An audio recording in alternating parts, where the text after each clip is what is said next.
Y ahora sí yo preguntándoles, ¿qué tan frecuente ven enfermedad de neurona motor aquí? Sí.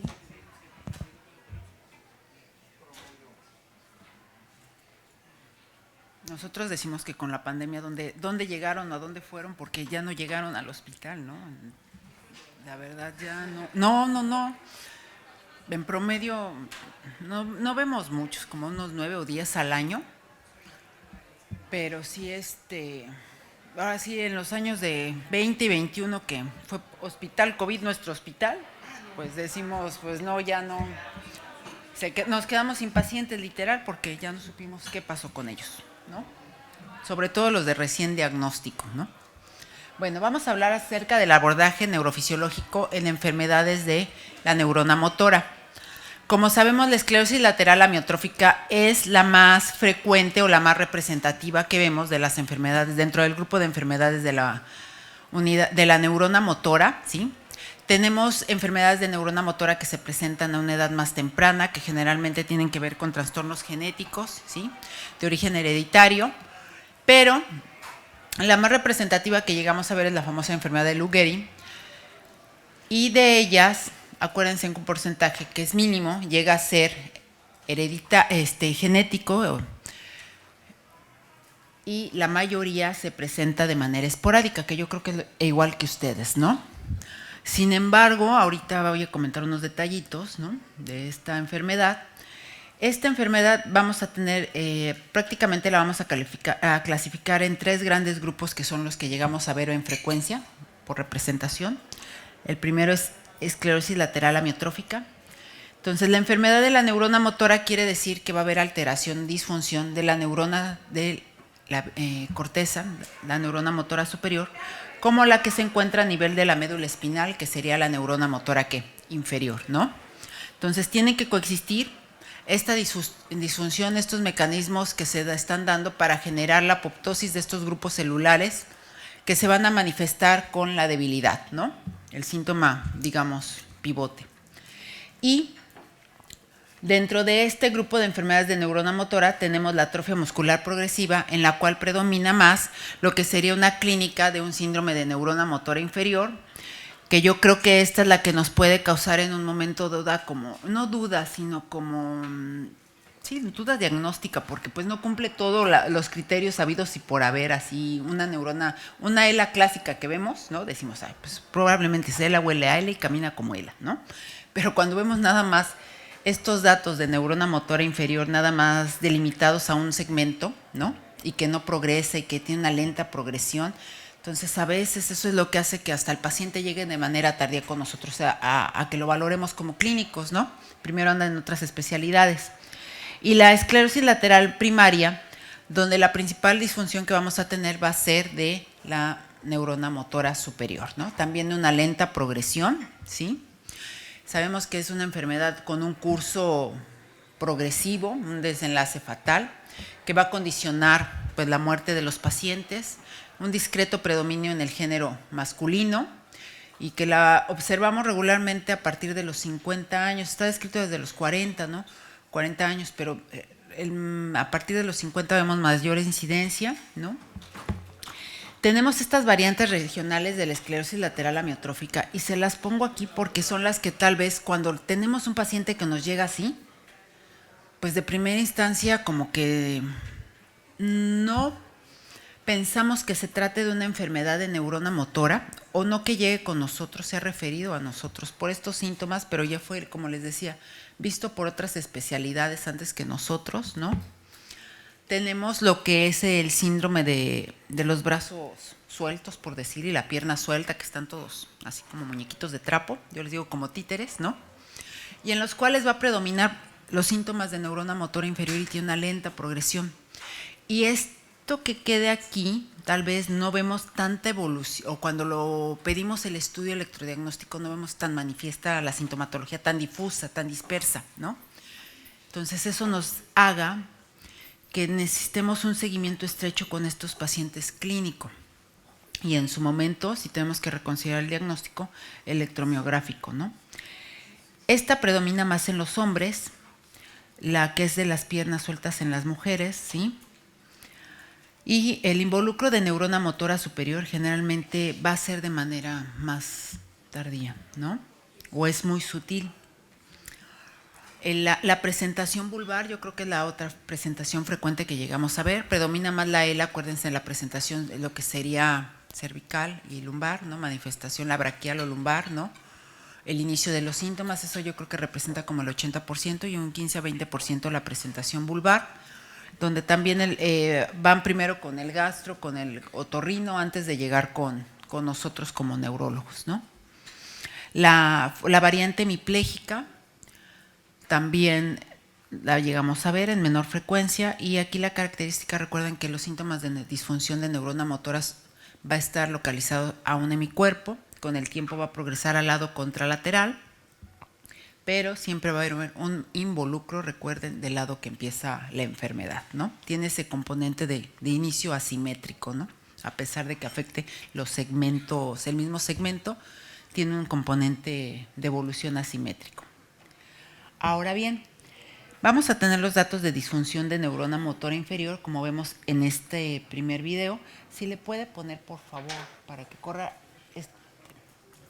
¿Qué nos llama la atención? Pues que vemos un paciente que está con una atrofia importante de la musculatura, tanto braquial como lumbar, ¿no? De predominio en miembros superiores, ¿sí?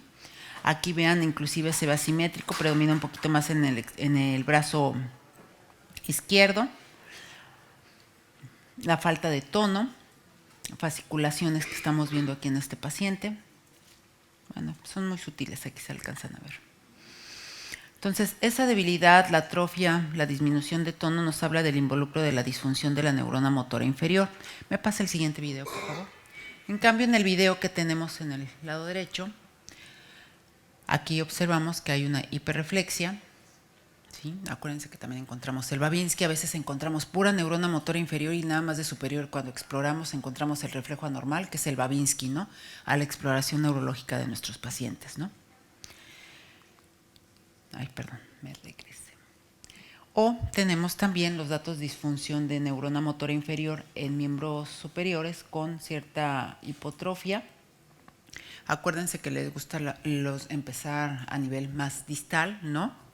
Esa característica tiene con involucro de los músculos umbicales, el primer interóseo, que es una parte importante que se llega a afectar, la región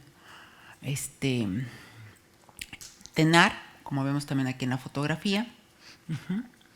La característica cuando empieza en miembros superiores es que tiene un componente, aunque sea unilateral, no se afecta en el mismo modo las neuronas motoras que inervan lo que sería la mano, que estamos hablando de la raíz que es C8T1, ¿no? Nervio mediano y nervio cubital, que son los encargados de inervarlo. Entonces tiene un involucro más por lo que sería la región tenar, con esta atrofia marcada y del primer interóseo, que han hecho que la lleguen a denominar como síndrome de mano dividida, ¿no? Por este involucro asimétrico. Y digamos que de manera más tardía el involucro o muerte de las neuronas de lo que sería del abductor del meñique, ¿sí? Es lo que llegamos a ver. Aquí en miembros inferiores, en este paciente vimos que tenía la hiperreflexia y presenta unas fasciculaciones, están muy sutiles, ¿no? Tenemos pacientes más floridos ustedes en su práctica diaria, ¿no? Que les fasciculan, nada más lo ven y por donde quiera que lo ven, le fasciculan sin que las tengan que provocar. En otros los tenemos que provocar para llegarlas a ver, ¿no? Y en la región vulvar, la principal manifestación que tenemos es la disartria, ¿sí? El tono de voz disminuido, la dificultad la disfagia para pasar alimentos, sobre todo acuérdense que siempre empezamos nosotros con los líquidos, ¿no?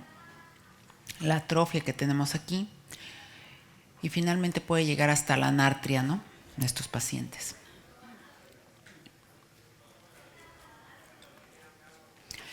Aquí lo importante de cuando ustedes sospechan una enfermedad de neurona motora, como siempre, es su sospecha clínica, su evaluación y su sospecha sea este tipo de enfermedades, porque eso va a ser la pauta que nos va a dar a nosotros para que ustedes, tanto ustedes como nosotros, descartemos las probables etiologías que puedan ser tratables, ¿no? Entonces, siempre la clínica, acuérdense, es lo que nos va nosotros rigiendo nuestro protocolo de atención a nuestros pacientes. Yo creo que como neurólogos deberíamos de estar muy orgullosos que la clínica en nosotros todavía prevalece y es parte fundamental de nuestro ejercicio y poder atender, ¿no? Hay muchas especialidades que cada vez se desapegan y hacen menos semiología y neurología, que yo creo que no va a poder ser así, ¿no? Siempre vamos a tener que estar haciendo, ¿qué? Semiología y una buena, ¿qué? Exploración para poder llegar a diagnósticos sindromáticos y de ahí partir, ¿no? Entonces, todo paciente con sospecha de enfermedad de neurona motora se le tiene que solicitar estudios de conducción nerviosa y electromiografía de las 4 extremidades y en este caso agregar también electromiografía de ¿qué? De la lengua, ¿sí? Y de músculos ¿qué? Paraespinales torácicos. Muy importante eso. La principal, lo que más registramos es, o que queremos nosotros evidenciar con esto, pues bueno, excluir con la conducción nerviosa que no se trate de una patología a nivel de nervio, que sea tratable, ¿sí? Pero en la electromiografía lo que queremos ver nosotros o evidenciar es la disfunción de la neurona motora, que sobre todo la inferior, que es la que tiene más representación, tanto en reposo como en los cambios de remodelación, ¿sí? Por la denervación crónica. Recuerden ustedes que en esta enfermedad el abordaje que tenemos para hacer un diagnóstico es que nos dividen en segmentos, ¿no? De acuerdo a los hallazgos que encontremos. Entonces tenemos el segmento craneal, el cervical, el torácico y lumbosacro. Esta enfermedad de neurona motora, recuerden que no podemos tener alteraciones sensitivas ni trastornos ¿qué? Autonómicos. De manera tardía pueden llegar a ser retención urinaria por una vejiga espástica, pero ya en los estadios finales de la enfermedad, pero no va a haber disfunción autonómica de manera temprana. Y si la hay, aguas. Acuérdense que hay un grupo grande de, ahorita que se están describiendo dentro de la enfermedad de neurona motora, que se manifiesta como esclerosis lateral amiotrófica y que tiene manifestaciones, digamos, de otros apartados del sistema nervioso, como es la demencia frontotemporal, que ahorita le están estudiando, ¿no? La asociación con parkinsonismo. Hay una que tiene manifestaciones de ELA y tiene corea, ¿sí? Hay otra que tiene ELA y tiene neuropatía, ¿sí? Pero esas son las mínimas, ¿sí? Y cuando encontremos eso, como que nos vamos enfocando más a una causa de origen ¿qué? Genético, ¿no? Pero digamos, la esporádica, que es la que llegamos a ver en mayor frecuencia, vamos a tener puramente involucro de la neurona motora, ¿sí? Entonces, recuerden siempre que esto es la pauta que va en base a los hallazgos de estos segmentos, las alteraciones que encontremos, vamos a clasificar nosotros a la enfermedad de neurona motora. Siempre, primero empezaron los criterios de Lambert, luego ya se hicieron los criterios del Escorial, ¿sí? Pero desde un inicio ya estaban incluidas lo que era la conducción nerviosa para descartar lo que fuera una alteración de nervio periférico, ¿sí? Y poder excluirla, y al excluirla ver los hallazgos de la electromiografía. Desde el 90, acuérdense que estamos con los criterios del Escorial, los cuales se fueron revisando y siguieron todavía en el 2000, se revisaron, pero en el 2008 se propusieron los criterios de Awaji, Shima, ¿sí? Del 90 hasta antes del 2008 estábamos nosotros con estos criterios, ¿sí? Y dependiendo del involucro de los segmentos que encontrábamos de disfunción de neurona motora superior e inferior, lo podíamos dividir o clasificar a los pacientes que teníamos nosotros con 5 categorías, ¿no? Desde definitiva hasta aquella que se sospechaba clínicamente. A partir de los criterios de revisión del Escorial del 2000, ¿sí? Aquí nada más nos hablaban de la evidencia de disfunción de neurona motora superior e inferior, ¿sí? Dependiendo del número de segmentos involucrados, pero en el 2000 se agrega la disfunción de la neurona motora inferior por criterios de electromiografía, por los hallazgos que encontramos en al menos 2 regiones, ¿sí? Ahorita vamos a ver las características para los diagnósticos de estas categorías, pero bueno, ahorita con los criterios de Awaji prácticamente se reducen solamente a 3 categorías, ¿no? Definitiva, probable y posible, ¿sí? Y tenemos aquí, le vuelven a dar peso a los hallazgos de los estudios neurofisiológicos. Ojo, el estudio neurofisiológico por sí solo, sin clínica, no me va a dar el diagnóstico de qué, de enfermedad de neurona motora. Siempre tiene que ser la correlación de la clínica con los hallazgos que estoy encontrando en el estudio neurofisiológico. Ahora bien, nosotros, ¿cómo vamos a empezar el abordaje diagnóstico? Si bien en la literatura se comenta que se debe de hacer de manera unilateral del lado que esté más afectado los síntomas, yo creo que muchos somos muy obsesivos y lo hacemos bilateral, ¿no? Entonces pedimos estudio de conducción nerviosa de las 4 extremidades, ¿no? Entonces, la recomendación que ellos hacen es que si encontramos datos de disfunción de neurona motora superior e inferior, nada más se haga de manera unilateral el estudio de conducción nerviosa, del lado que el paciente presenta la mayor sintomatología, acompañado de las respuestas tardías que son la onda F y el reflejo H. Y que si predominan en nuestro paciente los datos de neurona motora inferior, ¿sí?, se haga el estudio ya sea unilateral, pero haciendo estímulos más proximales de los nervios que habitualmente se van a estudiar, ahorita les vamos a comentar, o bien se haga del otro lado que tiene, del lado contralateral, aunque no tenga síntomas. Y de manera bilateral, onda F y reflejo H. Pero digo, yo aquí, ustedes también lo saben, ¿no? Esto tiene implicaciones de decirle al paciente, tienes este diagnóstico, no hay más, ¿no? El pronóstico es malo, ¿no? Entonces yo creo que ustedes también hacen lo mismo que nosotros hacemos allá en el país. Generalmente hacemos estudio de conducción nerviosa de las 4 extremidades, ¿sí? Y espérenle de contar. O sea, ¿por qué? Porque lo que buscamos es que excluir, ¿no?, diagnósticos. Entonces, los estudios que nosotros hacemos es mediano, cubital, mediano estimulando en muñeca y en codo, cubital estimulando en los segmentos también de codo abajo y codo arriba, tibial, peroneo, y en caso de ser necesario hacemos también cubital en el nervio, con registro en el primer interóseo, ¿sí? En los sensitivos son de las 4 extremidades, igual cubital, mediano. Nosotros hacemos ural y peroneo superficial y agregamos el radial, ¿no? También en estos pacientes. Ahora bien, ¿qué hallazgo busco yo encontrar en un estudio de conducción nerviosa en un paciente que tiene enfermedad de neurona motora? En los estadios iniciales puede ser que la conducción nerviosa salga dentro de límites normales, y eso no me lo va a descartar. Lo que me va a apoyar van a ser los hallazgos de la electromiografía. Pero si ya está en una etapa intermedia o avanzada, lo que vamos a ir viendo es decremento o disminución de la amplitud por la muerte de las neuronas motoras inferiores y obviamente la degeneración axonal, y no llega aquí al músculo para poder registrar lo que le llamamos el potencial de acción motor compuesto, ¿no? Entonces, lo que vamos a tener en estos pacientes es una amplitud normal o una amplitud disminuida, ¿sí? No va a haber dispersión temporal en estos pacientes, ni tampoco vamos a encontrar bloqueo de la conducción. Si encontramos bloqueo de la conducción, ojo, no es neurona motora, ¿no?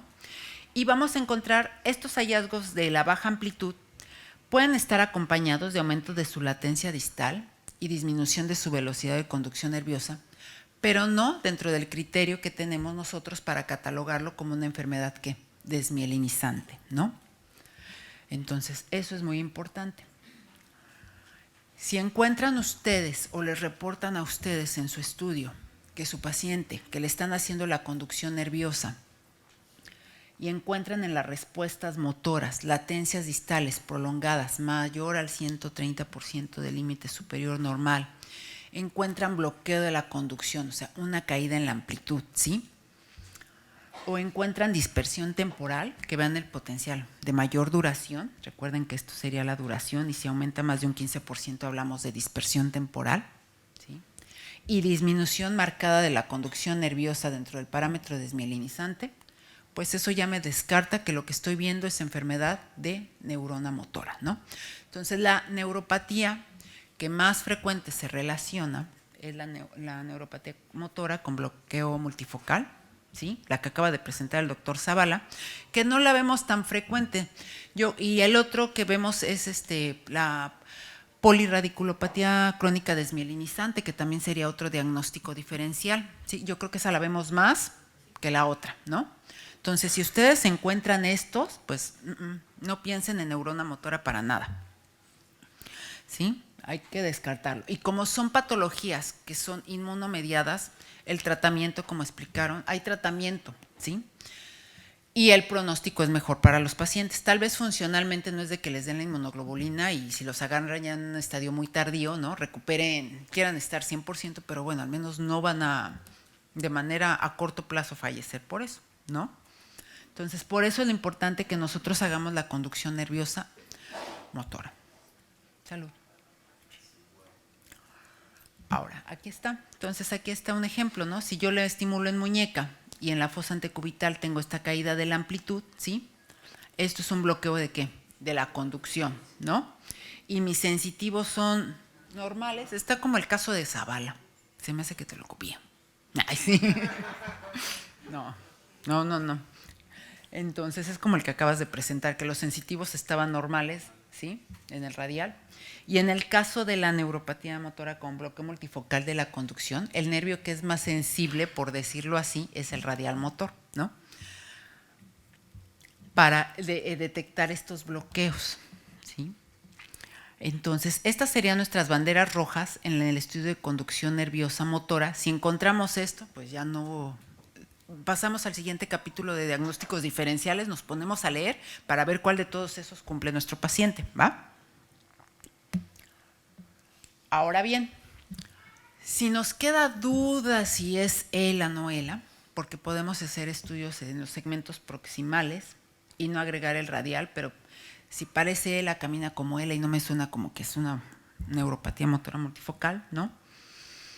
¿Qué puedo hacer? También se está recientemente, en el 2017, hicieron un estudio donde medían la amplitud del potencial de acción motor compuesto del abductor corto del pulgar y del abductor del meñique, sacaban un coeficiente y también medían el coeficiente al dividir la amplitud del potencial de acción motor compuesto del nervio cubital registrado en el primer interocio dorsal con el abductor del meñique. Y si estaban por debajo de esto, se encontró, fue un estudio de casos y controles, que en el 40% de los pacientes tenían disminuido el del abductor corto del pulgar con el del meñique, y en el 40% de los pacientes con ELA, y en el 34% de los pacientes que se hacía este coeficiente, pero en el primer interoso dorsal, ¿sí? Y en ambos en un 20%. Entonces, si ustedes le suman, más o menos están abarcando aproximadamente un 94%. Entonces, por eso le están dando peso a esto y le están haciendo difusión en caso de que nos llegue a quedar algún diagnóstico como duda, ¿no? El agregar la conducción nerviosa del en el registro en el primer interocio del cubital y sacar este coeficiente para ver esta diferencia que tenemos del síndrome de la mano dividida, del mayor involucro de la región tenar en relación con la hipotenar. Ahora bien, todo estudio de conducción nerviosa motora se acompaña de las ondas F o de las respuestas tardías. Pero, bueno, ahorita platicábamos cuándo voy a buscar Fs y cuándo las voy a dejar de buscar, ¿no? Ahorita, ese es un apartado. Entonces, ¿qué vemos en esclerosis lateral amiotrófica? Generalmente vemos que están impersistentes. ¿Por qué? Porque va a haber menos unidades que motoras, ¿no? Y ahora sí, axón que regrese a su unidad motora, se dé sus cachetadas la neurona y regrese a la respuesta, ¿no? Por eso va a estar impersistente. Su latencia puede estar un poquito prolongada, pero nunca va a estar dentro de parámetros desmielinizantes. ¿Por qué? Porque tal vez se murió una o dos de las neuronas que tenían mayor diámetro de mielina y que conducían un poquito más rápido. Esa sería la explicación, pero nunca va a caer dentro de un parámetro de desmielinización, ¿no? Y la morfología es repetida. Acuérdense que la onda F tiene diferente morfología, diferente latencia de inicio, latencia mínima, ¿no? Entonces, es la misma, porque igual son las mismas que están respondiendo, las que están ahí, ¿no? Ahora, tal vez cuando no buscaríamos la onda F, pues cuando recuerden que la relación de la onda M con la F casi es de 1 a 10, ¿no? Entonces, si tengo un potencial de acción motor compuesto menor a 1 milivoltio, ¿no? Pues voy a amplificar esta respuesta tanto que lo que vea tal vez sea ¿qué? ruido, ¿no? Entonces ahí ya no, o que le estimule de manera que supramáxima, ¿no? También lo voy a hacer, pero el hecho de que no encuentre, pues no me asegura de que no es porque me quedé con un estímulo submáximo, porque ya mi equipo ya no me dio para más, por decirlo así, ¿no? Entonces vamos a hacer ondas Fs, ¿sí? El estudio de conducción nerviosa tiene que ser, ¿qué? Normal, ¿sí? Entonces vamos a registrar potenciales de acción nerviosos sensitivos dentro de parámetros normales, con buena latencia, buena amplitud y sus velocidades de conducción nerviosa, ¿sí? La única excepción de las enfermedades de neurona motora, dentro del grupo de enfermedades de neurona motora, está la atrofia muscular bulboespinal ligada al X o enfermedad de Kennedy, ¿no? Donde vemos un involucro de neurona motora inferior que recuerden ustedes que involucra miembros superiores, ¿no?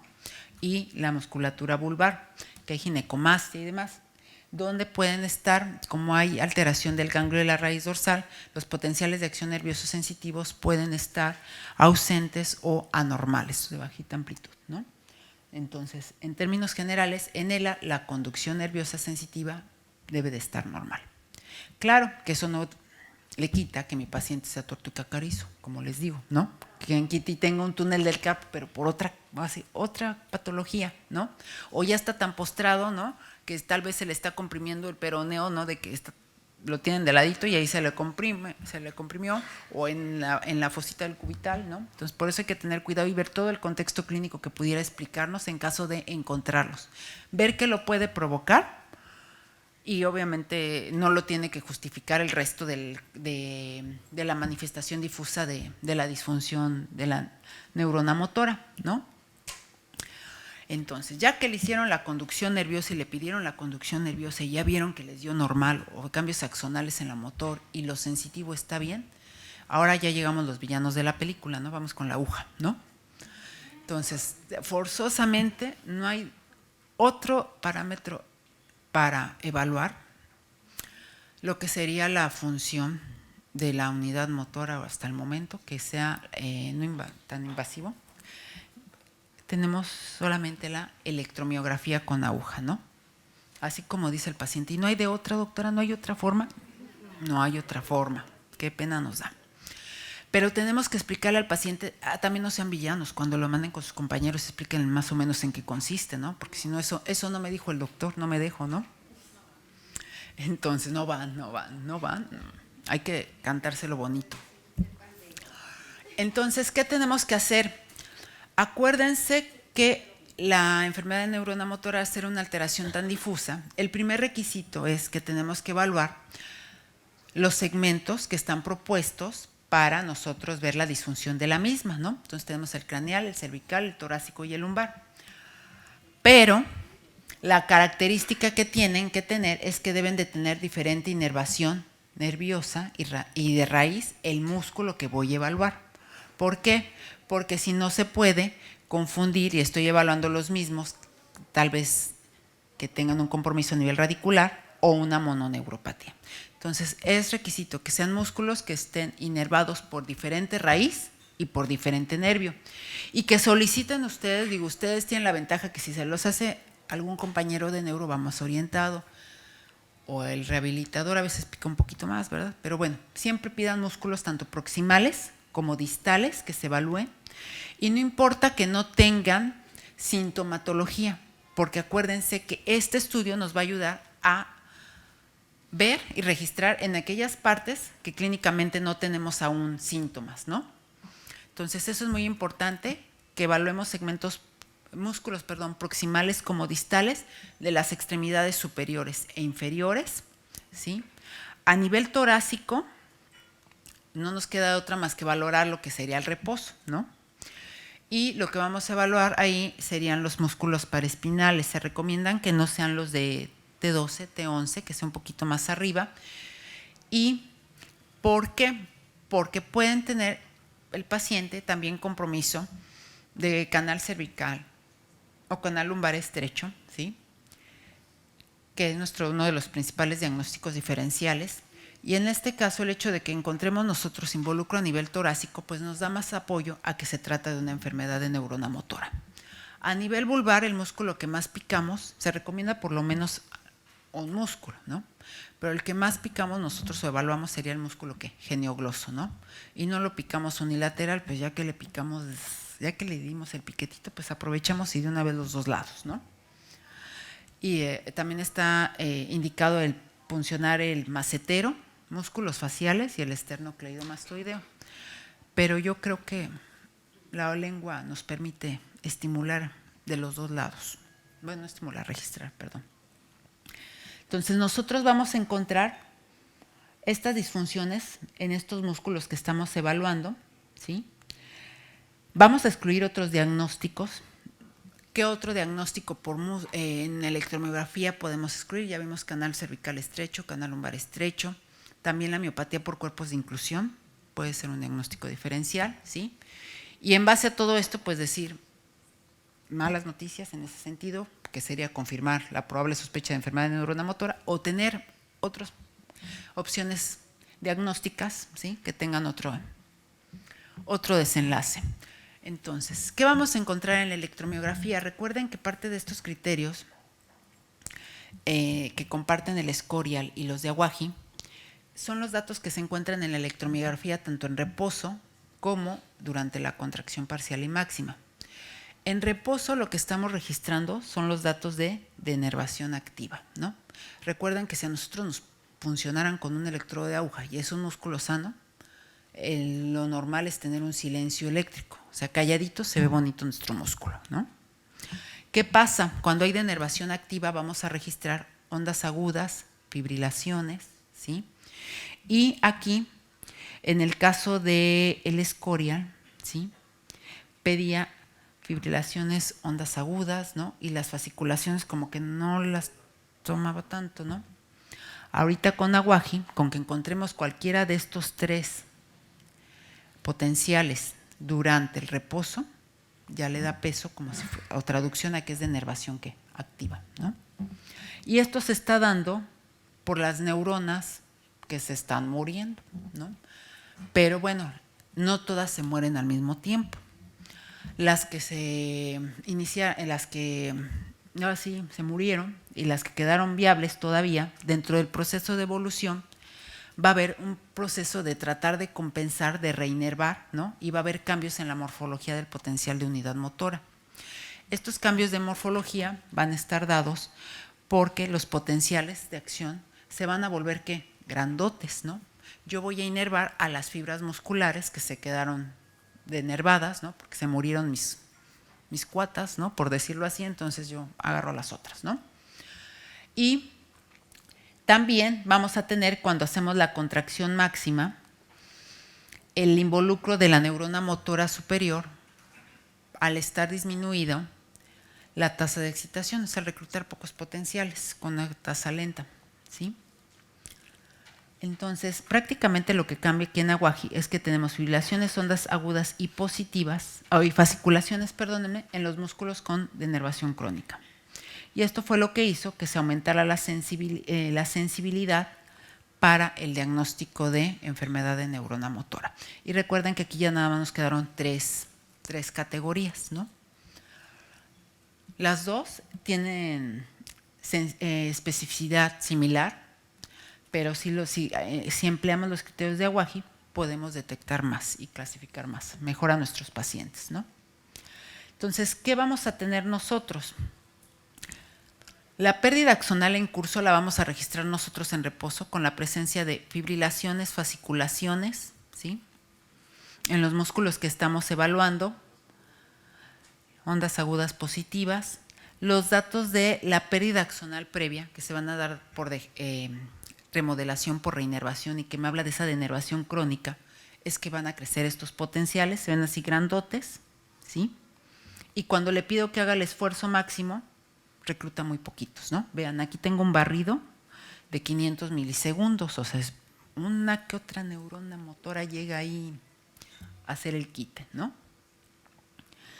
Entonces, esta característica de reclutamiento neuropático y esta mayor amplitud de estos potenciales nos habla de esa cronicidad de evolución de esta patología. Y los datos de denervación de fibrilaciones, fasciculaciones y ondas agudas del daño que se está aún registrando, las que se están muriendo, ¿no? Por decirlo así. Entonces aquí vieron el video, el que se veía más jovencito, de los videos que vimos. Este es el paciente, tiene 44 años, ¿sí? Este paciente llegó al servicio de neurología de allá del hospital porque tenía la sintomatología de un año con parestesias en manos y posteriormente debilidad progresiva en extremidades superiores, asimétrica, cosa que no va tanto ahí, nos hacía dudar de Lela, porque acuérdense que generalmente empieza una manita y luego se va ¿qué? Hacia la otra, ¿no? Y tampoco lo de las parestesias, ¿no? Pero bueno, eso era lo que él refería. Y la pérdida de peso previamente no intencionada 4 meses previos, ¿no? Luego se agregó debilidad de miembros inferiores progresiva, con dificultad para peinarse, lavar dientes y levantar objetos livianos. Refería dolor inespecífico a nivel cervical y sensación de movimientos en regiones musculares de manera alterna. La pregunta, ¿le tiembla la carne? Que es como le decimos, ¿no? Sí, ¿no? ¿Dónde le tiembla, no? Nos dijo. Y refiere continuar con sus actividades laborales a pesar de su debilidad. ¿Qué creen? ¿A qué creen que se dedicaba el pobre hombre? Sí, o sea, era de los de Uber, ¿no? Entonces, pero aparte no andaba en moto el pobre. Entonces andaba en bicicleta con trabajos, ahí le pedaleaba, ¿no? ¿No? Entonces con trabajo le hacía. Entonces, lo que lo vieron en la consulta no les cuadra, ¿no? Porque encuentran datos de la hiperreflexia y dices, pues, ¿cómo que tienes hiperreflexia? Hay fasciculaciones. Y se estudia este paciente. Se le hace, igual que aquí, ustedes hacen resonancia magnética, ¿no? Para descartar alguna lesión estructural que pueda condicionar ELA, ¿no? Bien, estaba bien. La exploración, lo que teníamos a la exploración neurológica era el reflejo maceterino incrementado y el trapecio estaba un poquito disminuida la fuerza de manera bilateral, el tono disminuido en extremidades superiores, ¿sí? Vimos la atrofia de interóseos y lumbricales. La fuerza en superiores estaba muy discreta, 4 de 5, menos proximal y distal. En inferiores era proximal y distal, la fuerza estaba ¿qué? Bien, ¿no? Y los reflejos en superiores tenía de una cruz y en inferiores estaban ¿qué? Incrementados, ¿no? Entonces tenemos combinación de neurona motora superior con neurona motora ¿qué? Inferior, ¿no? Estaba chavo, la verdad. Ay,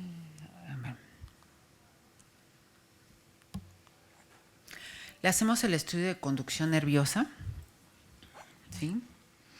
De las 4 extremidades. Lo que está señalado en rosita, por decirlo así, nos los marca nuestro equipo anormal. Entonces, váyanse directo a esos numeritos, ¿no? ¿Qué tenemos? La amplitud de las respuestas, ¿no? Entonces, más o menos, ¿cuánto es lo mínimo que debe de medir nuestros nervios en amplitud? ¿Alguien sabe? ¿Quién?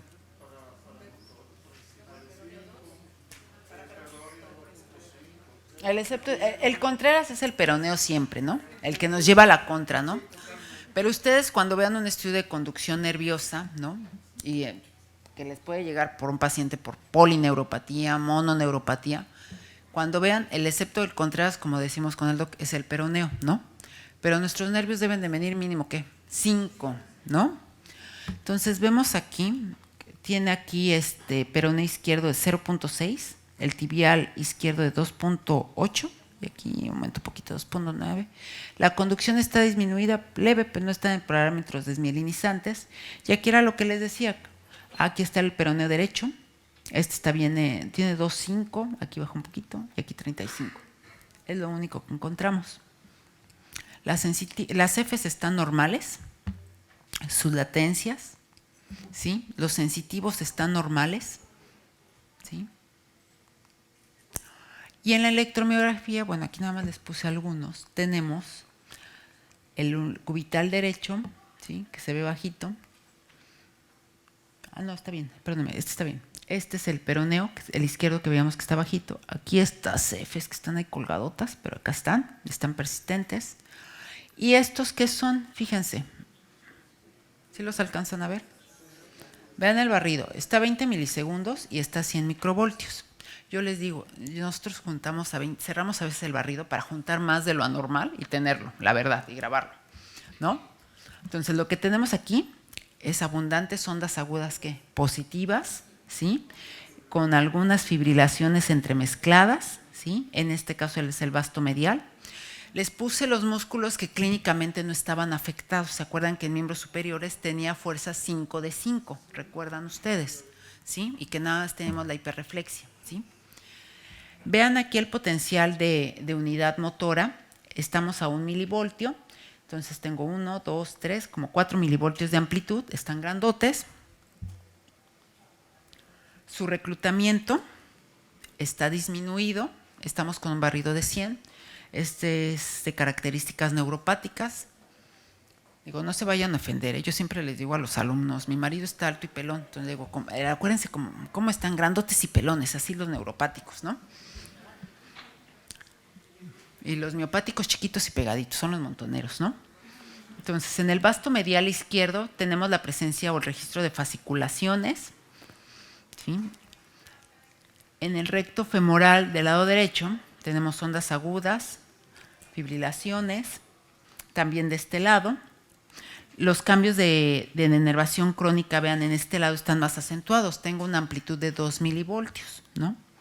De escala, ¿no? Entonces son 2, 4, 6, 8, ¿no? Pero aún así yo creo que ustedes han llegado a ver pacientes con mayor amplitud, ¿no? El recto femoral también muestra un patrón de características neuropáticas, ¿sí? Ay. Bueno, yo aquí nada más les presenté estos, sí. Entonces, con este paciente, digo, extremidades superiores tiene involucro y se deben de picar por lo menos 3 músculos. El criterio para hacer una ELA definitiva es encontrar los datos de disfunción de neurona motora en al menos, ¿qué? 3 regiones, ¿no? Entonces, ¿nosotros qué hacemos regularmente en el protocolo de estudio? Hacemos la conducción nerviosa de 4 extremidades, seguida de la electromiografía. Empezamos con miembros superiores o miembros inferiores. Acuérdense, por lo menos son 3 músculos que tengan diferente inervación, tanto radicular como de nervio periférico. Y de ahí, ¿a cuál nos vamos? Generalmente nosotros nos vamos al segmento, ¿qué? Craneal, ¿no? Y picamos el músculo geniogloso. ¿Por qué? Porque me permite también valorar lo que sería la contracción, ¿qué? Parcial y máxima, ver esos datos de denervación crónica. Y si ya tengo esos 3, la verdad, nosotros ya no picamos más, porque ya cumplí con el mínimo indispensable para decir que estoy en esas 3 regiones y tengo los datos de disfunción de neurona motora inferior. Y reportarlo hacia su médico, ¿no? Que tiene estos datos de disfunción. ¿Qué problema tenemos con ELA? Siempre, todos los estudios neurofisiológicos no son recetas de cocina, a lo que me refiero. Siempre la pauta que va a ser la clínica, ¿no? Y esto a lo que voy es, si yo les muestro un nervio de baja amplitud y no les doy clínica, ustedes me está chaparrito y está axonal, ¿no? Que es lo que trataremos de correlacionar.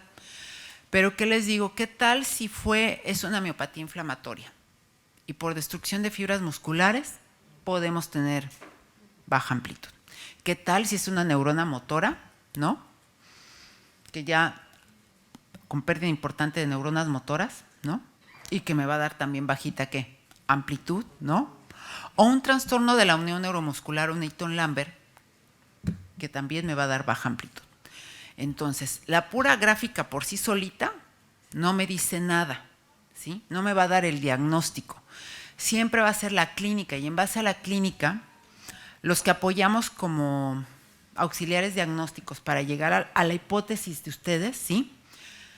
Armamos, digamos, nuestro protocolo de estudio, tanto en conducción como en electromiografía, para llegar a un diagnóstico, para confirmarlo o excluir si es necesario. Entonces, eso es muy importante porque, por ejemplo, un canal cervical estrecho, podemos tener datos de neurona motora, ¿qué? Superior, ¿no? Hiperreflexia, inferior, ¿no? Pero aquí el problema es que la distribución de estas alteraciones van a tener así una distribución específica, localizada, pueden ser de múltiples, ¿qué? Raíces, ¿no? Y los sensitivos en las radiculopatías no se alteran, ¿no? Las motoras inicialmente no se alteran, salvo que sea una compresión extensa, puede bajarnos ¿qué? La amplitud, ¿no? Entonces, de ahí la importancia que siempre tenemos que hacer una correlación clínico para los hallazgos que estamos encontrando, ¿sí? Entonces, todo paciente con datos clínicos, eso sí, de neurona motora inferior en un segmento, va de cajón a estudio, ay, perdón, ya me endeudé, de electromiografía y conducción, de electromiografía y conducción nerviosa, ¿no? Y más si tiene un componente asimétrico, que esté de un solo lado predominando, porque podemos tener, por ejemplo, la atrofia monomélica, ¿no? O bien que sea bilateral, pero siempre de un predominio. Ahora bien, sobre todo en esas formas de inicio regional de la enfermedad de neurona motora, donde tenemos ese involucro de la neurona motora inferior durante un tiempo más, más prolongado por esa progresión más lenta que se llega a dar, la clínica, nosotros como neurólogos, es lo que nos va dando la pauta, porque tal vez el primer estudio no nos arroje nada tan evidente para decir, señor, ¿qué cree usted tiene esto, no? Nos va a servir para excluir lo que pueda ser tratable, ¿no? Pero si no nos dice 100% es esto usted, el nombre y el apellido, ¿no? Ya, tener enfermedad de neurona motora difusa y demás, ¿no? Y nada más la vemos, la seguimos registrando de manera segmentaria, ¿no? Pues la pauta lo que nos da a nosotros es nuestra clínica para seguir ese seguimiento clínico del paciente y en un momento dado valorar la pertinencia de repetir el estudio, ¿no? Como vemos aquí, forzosamente la conducción nerviosa y la electromiografía están forzosamente obligados para descartar otros diagnósticos, ¿no? Sobre todo que tienen mejor pronóstico, y la electromiografía por sí sola, sin clínica, tampoco nos dice nada. Así como la conducción nerviosa a la hojita sin clínica no me dice nada, la electromiografía pues tampoco, porque si yo les muestro un músculo, estos son los hallazgos. Recuerden que si bien asociamos las fasciculaciones con enfermedad de neurona motora, no es la única enfermedad que nos las puede ocasionar. Lo podemos ver también en radiculopatías, en neuropatías por atrapamiento, ¿no? Entonces tenemos que ser en el contexto clínico qué datos estoy teniendo para poder nosotros llegar a una conclusión diagnóstica y darle el peso. ¿Sale? ¿Dudas que tengan hoy? Perdón. Así. Pues muchas gracias.